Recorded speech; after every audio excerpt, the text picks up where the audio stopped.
Hey everyone, it's Chris again. Today I'm going to talk about setting up an OpenVPN server on your DD WRT router. Why would you want to do this? Hey, it's really nice to be able to connect to your home network from some remote location. And I regard the OpenVPN server as the cornerstone of a decent lab setup in your home. So if you've got a lot of services running on your home network, you don't want to expose them out to the real internet, but you do want to use them when you're out and about. Well, a good way to do that is to set up an OpenVPN server on your router so that you can tunnel into your home network as if you were home. Now, really, I'm just following more or less the guide that is in the DD WRT forum, and I'm going to post the link to this guide in the description below. I would recommend you go over to this forum location if you have any issues. It's very excellent. The people who've maintained this guide have put a lot of work into it. And if you can't see it, it's because you can only see the download if you are logged in, so you will need to join the forum and log in. So I'm going to do most of this tutorial from Linux, but if you are in Windows, you can go and download the EasyRSA package from GitHub. I put the link in the video description below. Here I'm on EasyRSA 308. You're going to want to grab the Win64 package most likely. If you still are running a 32-bit machine, I think you'll probably know that. So once it's downloaded, we're going to go have a look at it, and I'm just going to extract it right here in my downloads directory. Okay, we'll have a look inside here. So first thing I'll have you do is I'll have you copy that vars example file, and then I'm going to rename it. We're just going to rename it to vars, that copy. And then just run EasyRSA start, and this opens up a window in which you can execute EasyRSA commands. Now, the rest of this video, as I mentioned, is going to be in Linux. The same kinds of commands you can execute here in this Windows shell that I'm going to show you in Linux. The only differences are, in Linux, I'm going to use VI for file editing. In Windows, you're going to want to edit the vars file, probably with Notepad++. So I'm going to show this part from Linux. It's going to be really similar if you're in Windows, you're just using a different set of tools. If you're in Mac OS, it's going to be really similar to what I'm doing in Linux. If you are using Ubuntu like I am, you can always do a sudo apt install EasyRSA and OpenVPN. I already have them installed, so I don't need to do that, but that'll get you what you need. And what we're going to do is we're going to create our own certificate authority, and we're going to use that certificate authority to issue certificates for our OpenVPN server, so for our router, and also for a client, so in my case, a laptop. And once you've created the certificate authority, we will be able to use it in the future to create more client certificates if you have more clients in the future. So on Linux, there is a command we can run, and you won't have this on other platforms, but make cadir will create a certificate authority directory for us. I'm going to call it DD WRT certificate authority. Okay. So now if I go into DD WRT certificate authority, there's a few things in here. I've got a nice convenient link here for the EasyRSA command that I can use for certificate authority creation. Now, before I begin anything, what I want to do is I want to actually set up a public key infrastructure in here. And that really just means go create me a bunch of files. But what you do is you run EasyRSA init pki. Okay, so now if I look at my directory again, I now have a pki subdirectory, and that's the beginning of my certificate authority. Okay, now you don't want to run init pki in here again because that will blow away what you've done. So you want to keep your certificate authority. Now, before we start to create certificates, I need to edit this vars file because this tells EasyRSA a few things about how to create the certificates. Okay. Now, I'm in Linux. I'm going to use VI to edit this. If you're in Windows, you probably want to use Notepad++, a good text editor like Notepad++, because it can edit Unix-style files. So here I am in VI. If you're not used to VI, you can navigate this kind of easily. I'm at the top of the file right now. If I hit Shift-G, that will put me at the bottom of the file, and I need to add 2 lines at the bottom of the file. So if I just type I, that puts me in insert mode. I can say set var EasyRSA key size 2048. So my keys are going to be 2048 bytes. The other one is set var EasyRSA cert expire. And this is going to be the number of days before your certificates expire. So like you could do like 3650. That's 10 years roughly. I'm not sure. I think the default is 1080. Choose whatever you like. Just be aware that whatever you choose, the certificates that you issue will expire after this many days. So once you're done editing, you can hit escape. And I'm going to say :X. That's exit and write the file. So my 2 lines were added to the vars file, and now I'm able to start creating some keys. the first thing I need to do is I need to build my certificate authority keys. And so what we do is we say easy RSA build CA no pass. I'm saying no pass. I'm not putting a password on my certificate authority. You could choose differently. And it's going to prompt me for a certificate authority name. I'm going to call it DD WRT certificate authority. And there we go. So it says that it's created this for us in the PKI directory. There's a CA cert. And that CA cert is the public certificate for our certificate authority. There's also a private one in there. If we want to go look in PKI, so there's my public certificate for the whole certificate authority. And if I go into private, there is a CA key, and that's the private key. These always come in pairs. There's always one that you give out to the public, and there's always a private one you keep for yourself, and the private one is for encrypting and decrypting messages in and out. So that's the certificate authority, but we also need to create a key for our server, our actual router. And once we've created the keys for our router, we're going to use the certificate authority to say, yes, those keys are good. We're going to sign the keys with the certificate authority. All right. So what we're going to do is we're going to say easy RSA gen request, and we're going to say we're going to create a DD WRT server. We're going to say no pass. And it's going to ask me for a name. I'll just say DD WRT server is good. I'll hit enter. And it creates my public-private key pair.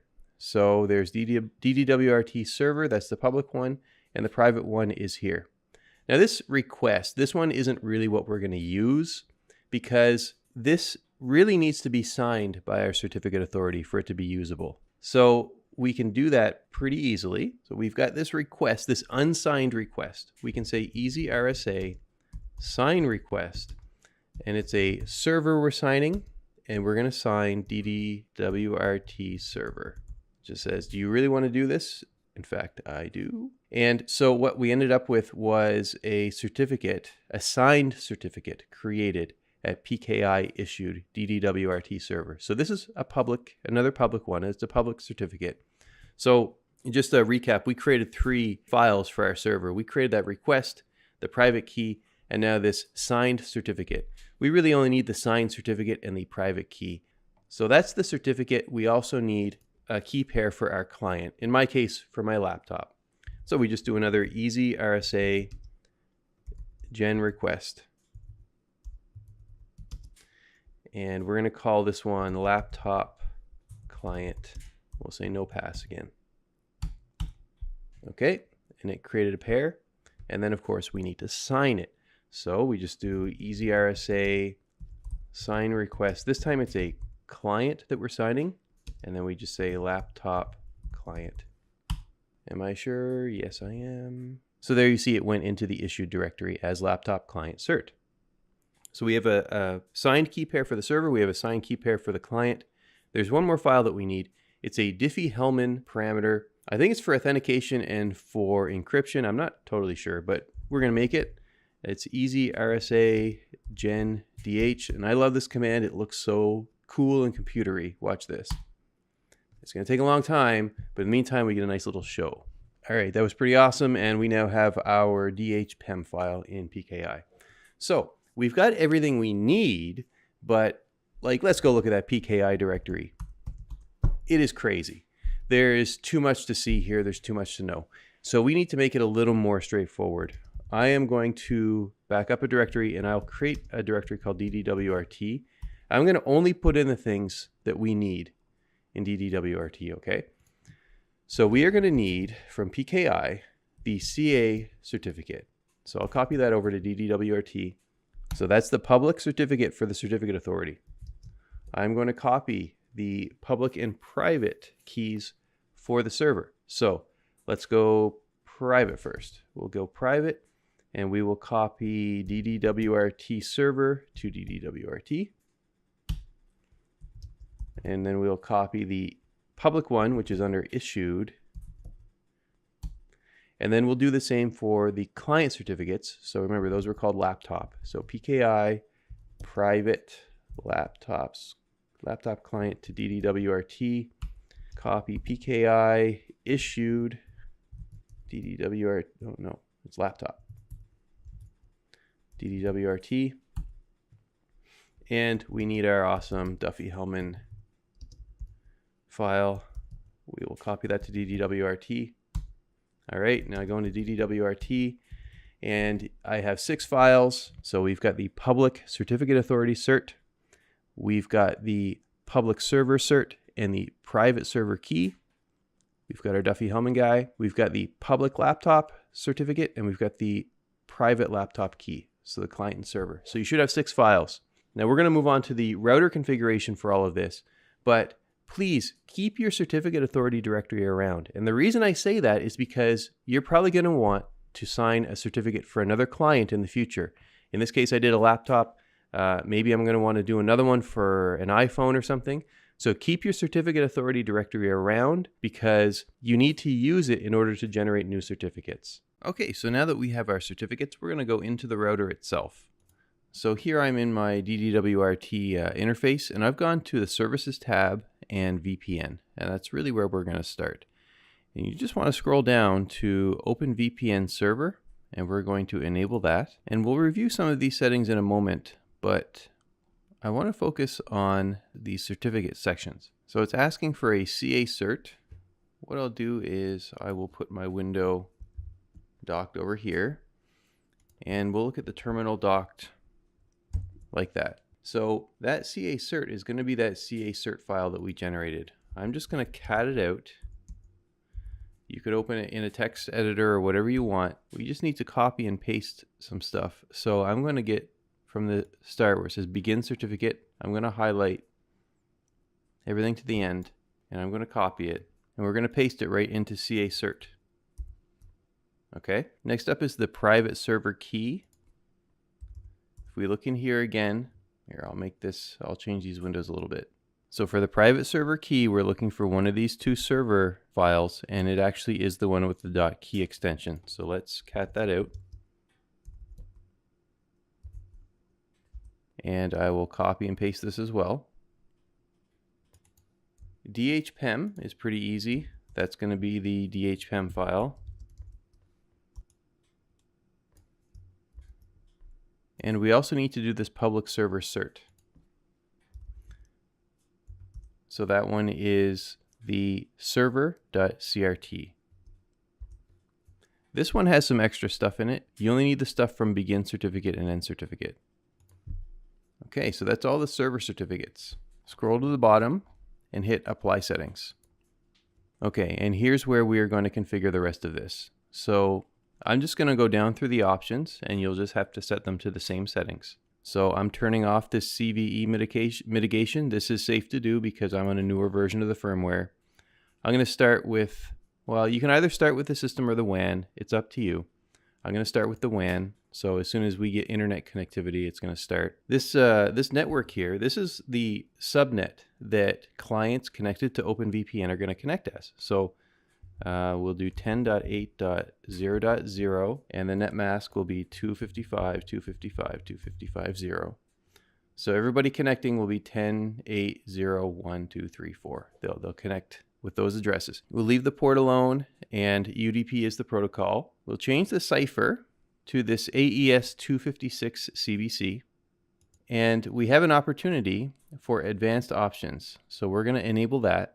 So under compression, we want to disable it entirely. We're going to enable redirect default gateway, and we are going to allow duplicate clients. You can choose to allow that or disallow that. We'll see later on when we provide the client key. And that's everything you need. So I'm going to go to the bottom and apply settings. Now, one thing you need to be sure about is your router's date should be actually accurate. So if I go to administration, I'm going to go to commands.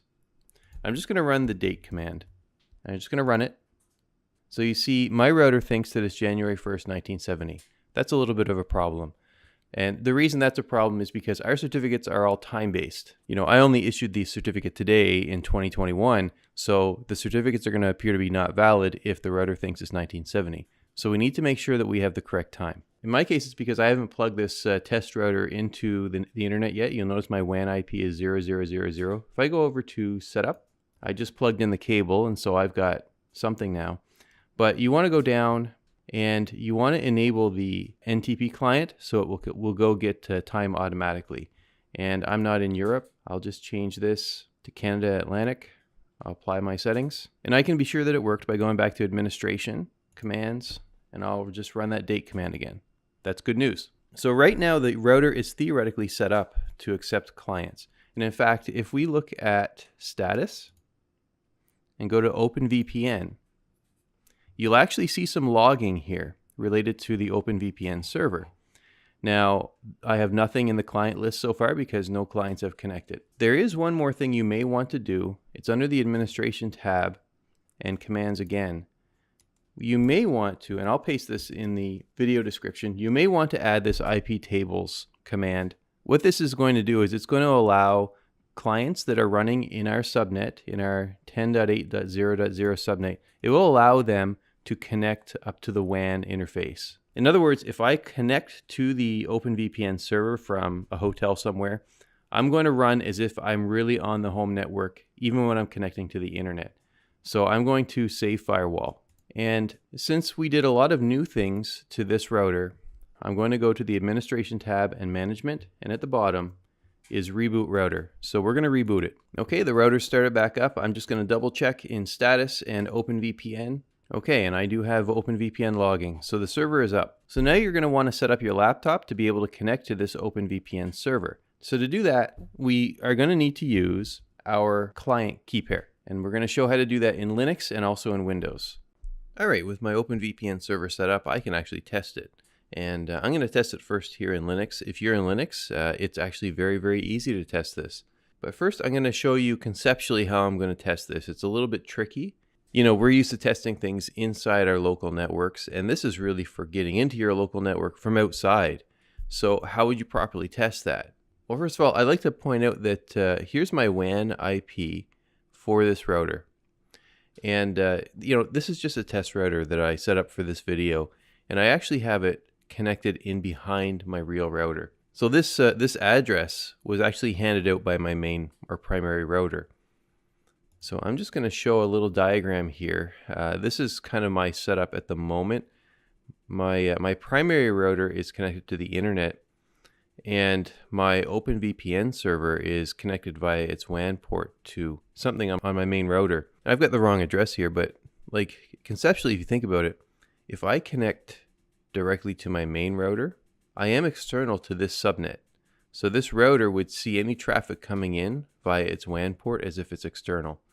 I'm going to connect to my main router, and I'm going to attempt to connect to the OpenVPN server through the IP address that my main router has assigned this secondary router. That's an easy way to do a local test. Now, ultimately, we're going to want to expose this to the real internet. And so really, you'd want to be running your OpenVPN server on your primary router. And you would need a way to test it. So you can hop onto a friend's Wi-Fi maybe and test it that way. But I find the easiest thing to do is, you know, we all have cell phones that have external connections to the internet. Turn on your personal hotspot on your cell phone. Connect your laptop to the personal hotspot, then you are really on the real internet. And if you can connect to your OpenVPN server from that personal hotspot, then you know that it really does work. Of course, there's lots of other configurations. The OpenVPN server runs on UDP port 1194. If you are stuck with a router behind another router, you at least need to port forward 1194. So if a connection does come in through the internet, you do have a way to tunnel through. So I'm just going to pull out the Ethernet cable from my laptop to that router, and I will no longer be on this network. And I'll fall back to being connected to my main network via Wi-Fi. And to prove that I really am disconnected, what I can do is I can ping 192.168.1.1, which of course is the address of the router that I've been setting up. And it's not working. I'll just leave that running in the background. So I'm going to connect to that address, 192.168.5.204. I'm going to go under my network configuration and go to VPN connections. And I'm going to go to configure VPN. So I'm running Ubuntu XFCE. Under this VPN section, I'm just going to click plus, and I will choose an OpenVPN connection, create. So gateway, 192.168.5.204. So CA certificate, click on this. So I'm going to select the CA CRT file that we set aside. User certificate, this is one of the client certificates. So that will be laptop client CRT. So the user private key, of course, is the private key associated with this laptop certificate. And there it is, laptop client key.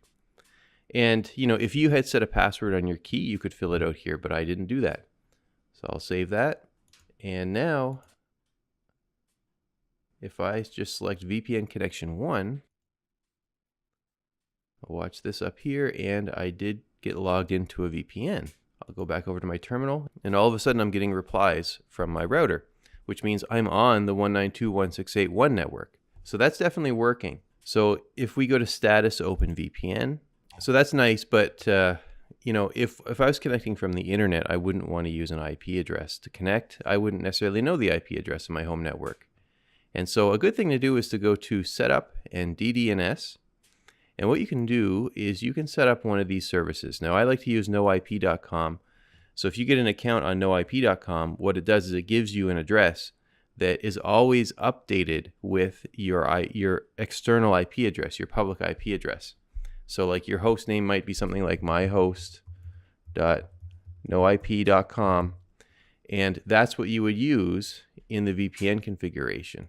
So rather than having that IP address, you would put myhost.noip.com in there. So that's connection from Linux, and it works really, really well. So now I'm going to show you how to connect to your OpenVPN server using Windows. And here I've got the guide open that I had mentioned in the beginning of the video, and it has some information about connecting via the Windows client. So what Windows client are we talking about? Well, we're talking about downloading this OpenVPN community client. If you're on Windows, it's likely you need the 64-bit installer. So I downloaded that and I installed it. Now, once I had installed it, I ended up having a Program Files OpenVPN directory on my C drive. And under that is a config directory. And what you need to do is you need to copy in the CA cert and the client cert and the client key that you're going to use. Now I've got these a little bit different named than what I showed earlier in the video because this is a different configuration. But previously I had put aside all of the certificates and keys that we had generated using EasyRSA. And so I need the certificate authority and I need the key pair associated with the client. So you copy those over into the config directory. And you need to be administrator in order to do that because it's Windows. And you'll also need to add a text file. In this case, it's called client1 OVPN. A little tricky to create this file. What I did was I copied and pasted the README, and it prompts me for administrator. I just say go ahead, and then I hit F2 to rename this thing, and I rename it even with the extension. It just needs to have an OVPN extension, another administrator prompt, and then you're going to want to open it and edit it using Notepad++. So you need to fill in a configuration here. I've already got one right here, which I will copy in, and I'll provide access to this in the video description. And there's just a few key things that you need to set up. So first is the remote address you're going to connect to. I covered that in the Linux setup. So you can choose whatever makes sense, either a noip.com address or perhaps it's an IP address. And you need to provide the file name of the CA cert and the certificate for the client and the key for the client, which hopefully you've copied into that directory. If you try to save this, the first time you save it, you're likely going to be prompted to restart Notepad++ in administrator mode. So you would go ahead and do that. So I'm actually just going to delete that file because I already have a client file in here. Once you have the client file and the required keys, if you go down to this icon right here, which is the OpenVPN GUI, and right click on it, you should be able to say connect.